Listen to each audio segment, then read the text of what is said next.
আসসালামু আলাইকুম। Beauty of nature and মাইন্ডে আপনাদের সকলকে স্বাগতম।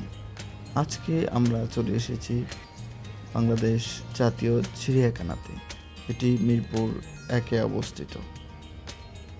আপনারা দেখতে পাচ্ছেন, আমরা প্রথমেই ঢোকার মুহূর্তেই এটি হচ্ছে গাড়ি পার্কিংয়ের সুবিশাল একটি জায়গা, যেখানে আপনারা গাড়ি পার্কিং করে রাখতে পারবেন। এই হচ্ছে টিকিট কাউন্টার।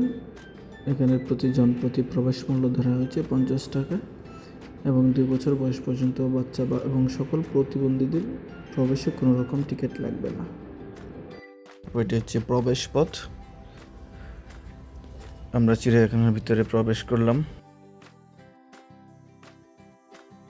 প্রবেশ করার পাশে পড়বে তথ্যকেন্দ্র, যে কোনো কিছুর জন্য আপনারা এখান থেকে ইনফরমেশন নিতে পারবেন।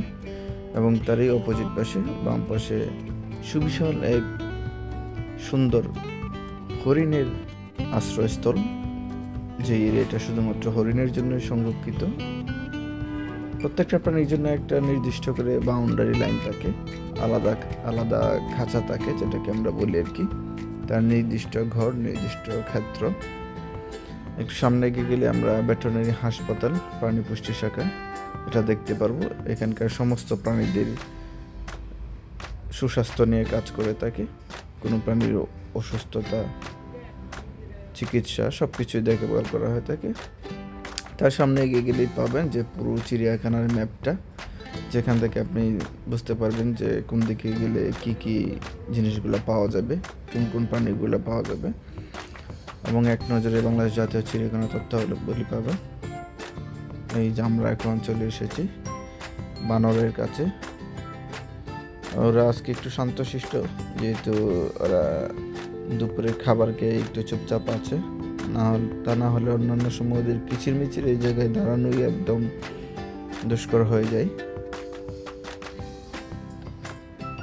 দেখেন হাঁটে হাঁটে পাপা করে আসতেছে।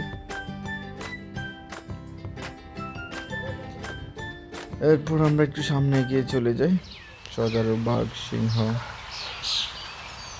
আচ্ছা, আমরা এখন চলে এসেছি সারস পাখিদের খাঁচায়। সারস পাখি এবং বিভিন্ন ধরনের হাঁস আছে, পাখি হাঁস আছে এখানে, আপনারা দেখতে পাচ্ছেন। আসলে সত্যি খুব সুন্দর লাগে।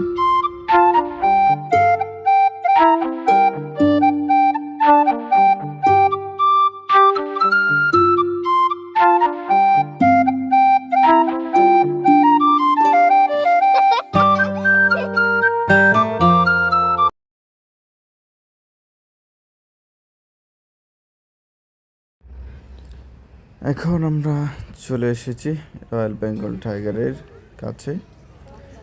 দেখি সে বাঘ মামা এখন কি করে।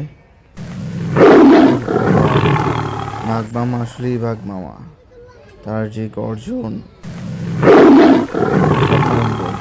কিন্তু ভয়ও লাগে অবশ্য। এখন আমরা চলে এসেছি বনের রাজা সিংহ মামার কাছে। দেখি সিংহ মামা কি করে। সিংহ মামা ঘুমাচ্ছে, যেহেতু এখন দুপুরের সময়। সব প্রাণীগুলো খাওয়া দাওয়া করে মোটামুটি বিশ্রামে আছে।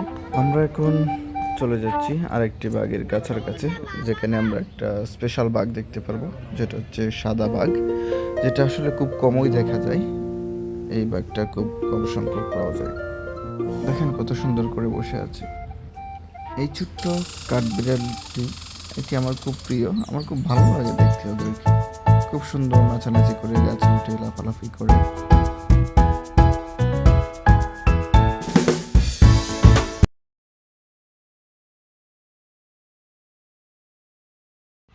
বাংলাদেশ জাতীয় চিড়িয়াখানার একটি বিশেষ দিক হচ্ছে এখানে নামাজ পড়ার জন্য মসজিদ আছে, দেখতে পাচ্ছেন। এটা ওযুখানা এবং মহিলাদের নামাজের স্থানও আছে। তো নামাজ পড়ার জন্য কোনো বাধা নেই, এখানে সব কিছুই আছে। আপনারা চাইলেই নামাজটা পড়ে নিতে পারবেন। আমরা এখন চলে আসছি ইমু পাখি, খুবই সুন্দর দেখতে পাখিটি। চলুন আমরা একটু ইমু পাখিকে দেখে আসি।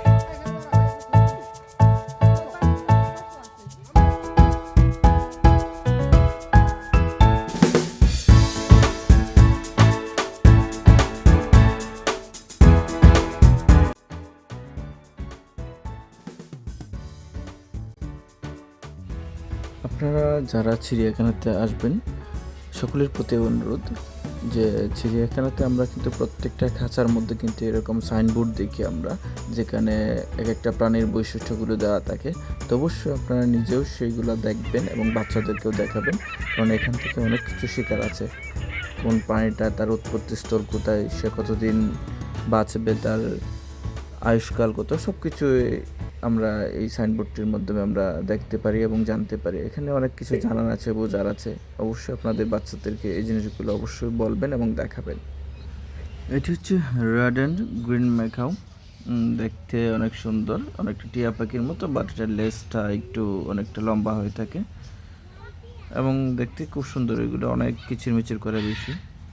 এটা হচ্ছে হোয়াইট ম্যাকাও, এটাও খুব সুন্দর এবং খুব সুন্দর ডাকে। বলে রাখা ভালো, আর একটা বিষয় আপনাদের সকলকে জানিয়ে রাখি, যারা মিরপুর জাতীয় চিড়িয়াখানাতে আসবেন, যারা দেশের বিভিন্ন স্থান থেকে আসবেন, যারা আপনার গাজীপুর হয়ে ঢুকবেন, তারা অবশ্যই প্রজাপতি বসুমতী যে কোনো একটি বাসে উঠে যাবেন এবং মিরপুর 1 সনি হলের এখানে নামবেন। ওখান থেকে রিক্সা ভাড়া 30 থেকে 40 টাকা মিরপুর চিড়িয়াখানা, অথবা ওখান থেকে 10 টাকা দিয়ে বাস ভাড়া দিয়ে আপনারা যেতে পারবেন। তাছাড়া যারা উত্তরবঙ্গের বা চিটাগাং, কুমিল্লা, যারা আপনারা সায়দাবাদ বা যাত্রাবাড়িতে নামবেন, তারা দিশারি পরিবহনে উঠবেন, একদম চিড়িয়াখানার সামনে এসে নামতে পারবেন। এবং যারা গাবতলী হয়ে আসবেন, আপনারাও চাইলে মিরপুর সনি 1 হলে ওখানে নামতে পারবেন, অথবা সরাসরি চিড়িয়াখানায় আসতে পারবেন। ওদিক থেকে বাস আসে। তো গাবতলী থেকে যারা আসবেন, রব বসুমতী, ওইসব বাসে উঠে যাবেন এবং ওইসব বাসে আপনারা মিরপুর সনি সিনেমা হলের এখানে নেমে যাবেন এবং ওখান থেকে আপনারা রিক্সা করে অথবা বাসে করে মিরপুর 1 চিড়িয়াখানাতে চলে আসতে পারবেন। এই হচ্ছে জলহস্তি। আমরা চলে এসে সারাদিনেই পানিতে থাকতে বেশি পছন্দ করে, কিন্তু আমরা এখন ডাঙায়ও কিছু জলহস্তি দেখছি, যেহেতু তারা খাবার সময় হয়েছে, খাবার খাইতে উপরে আসছে। কিছু জলহস্তি পানিতে এখনো সাঁতার কাটতেছে। চিড়িয়াখানার সবচেয়ে আকর্ষণীয় আরেকটি প্রাণী হচ্ছে ময়ূর। এটি হচ্ছে নীল ময়ূর। আমরা দেখতে পাচ্ছি খাঁচার মধ্যে অনেকগুলো ময়ূর।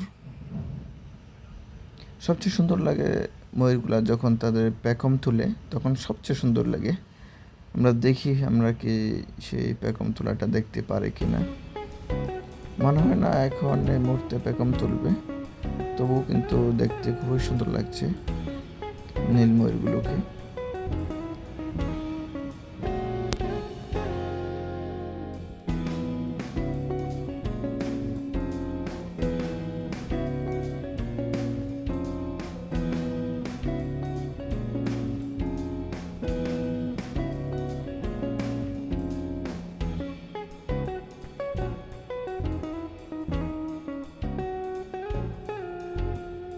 আমরা এখন চলে এসেছি জিরাফের কাছে।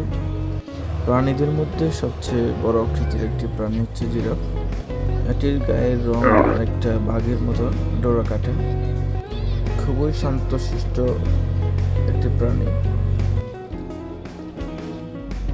এই হচ্ছে গাধা, অনেক শান্তশিষ্ট এবং ভীতু একটি প্রাণী।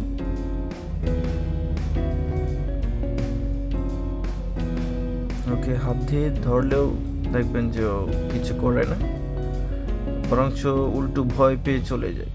আসলে মানুষ বলে না, গাধা আজীবন গাধাই থেকে যায়। এই হচ্ছে জেব্রা, প্রাণীদের মধ্যে অন্যতম একটি সুন্দর প্রাণী। আমার কাছে খুব ভালো লাগে, ডোরা কাটা দাগ বিশিষ্ট।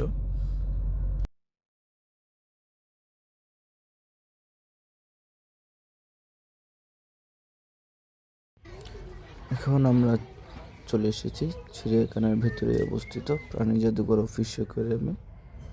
জনপ্রতি 10 টাকা টিকিট কাটতে হয় এখান থেকে, এবং ঢোকার পরেই ডান পাশে আপনি দেখতে পাবেন বিশাল আকার এক তিমির কঙ্কাল, তিমি মাছের কঙ্কাল।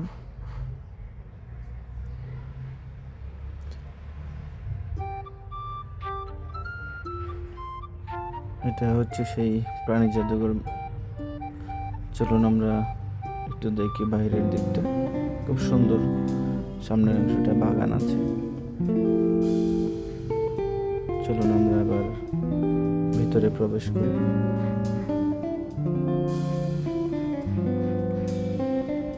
আমরা ভিতরে প্রবেশ করার পরেই দেখতে পেলাম বিভিন্ন পশু পাখি প্রাণীর কঙ্কাল আছে এখানে, এবং প্রত্যেকটারই কিন্তু নাম দেয়া আছে প্রত্যেকটা প্রাণীর সাথেই।